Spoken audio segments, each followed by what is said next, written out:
సుంకిశాల ప్రాజెక్టుపై రాష్ట్ర ప్రభుత్వం అసత్య ప్రచారం చేస్తుందంటూ కేటీఆర్ విమర్శించారు. తెలంగాణ భవన్లో నిర్వహించిన మీడియా సమావేశంలో ఆయన మాట్లాడారు. హైదరాబాద్ నీటి అవసరాల కోసం సుంకిశాల ప్రాజెక్టు ఉపయోగపడుతుందని, ఆ ప్రాజెక్టును ప్రారంభించామంటూ చెప్పారు.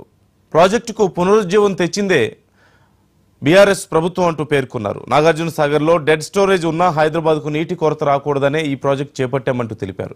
హైదరాబాద్తో పాటుగా చుట్టుపక్కల గ్రామాలకు సాగు, త్రాగునీటి కోసం ఇది ఉపయోగపడుతుందంటూ చెప్పారు. కృష్ణానదికి 4 ఏళ్లు నీరు రాకపోయినా సుంకిశాల ప్రాజెక్టులో నీటి ఇబ్బందులు రావని, బెంగళూరు, ఢిల్లీ, చెన్నైలో నీటి ట్యాంకర్ల కోసం ప్రజలు పోరాడుతున్నారని, హైదరాబాద్లో నీటి కోసం ప్రజలు ఇబ్బందులు పడే పరిస్థితి లేదన్నారు.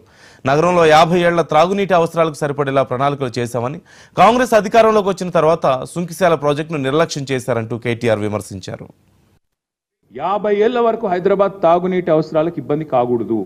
హైదరాబాద్ విశ్వనగరంగా ఎదగాలనే గౌరవ పెద్దలు కేసీఆర్ గారు ఆలోచన ఎట్లయితుందో దానికి అనుగుణంగా ప్రాజెక్ట్ చేపట్టిన తర్వాత 2250 కోట్ల రూపాయల అనుమతులు ఇచ్చి చాలా వేగంగా మేము ప్రాజెక్ట్ పనులు టేకాఫ్ చేసినాం.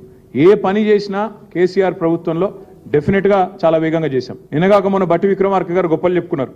సీతారామ ప్రాజెక్ట్ గురించి ఏదో డబ్బా కొట్టారు. ఆ సీతారామ ప్రాజెక్టు ప్రారంభించింది, పూర్తి చేసింది కూడా కేసీఆర్ ప్రభుత్వమే. సరే, ఇలా వీళ్ళు పోయి రిబ్బన్ కట్ చేయొచ్చు, నెత్తి మీద నీళ్లు చల్లుకొని యాక్టింగ్లు చేయొచ్చు, కానీ ఇక దిగిపోయిన తర్వాత గత డిసెంబర్ నుంచి మొన్నటి దాకా దాదాపు ఒక 2 నెలల దాకా పనులు మొత్తం ఎక్కడికక్కడ స్తంభించిపోయినాయి.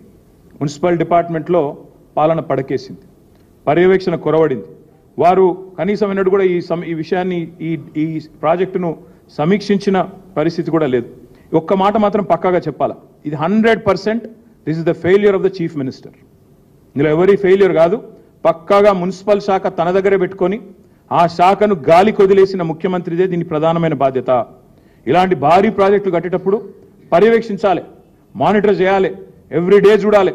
తప్పకుండా ప్రభుత్వం మీరు ఇవాళ ప్రజలకు మీరు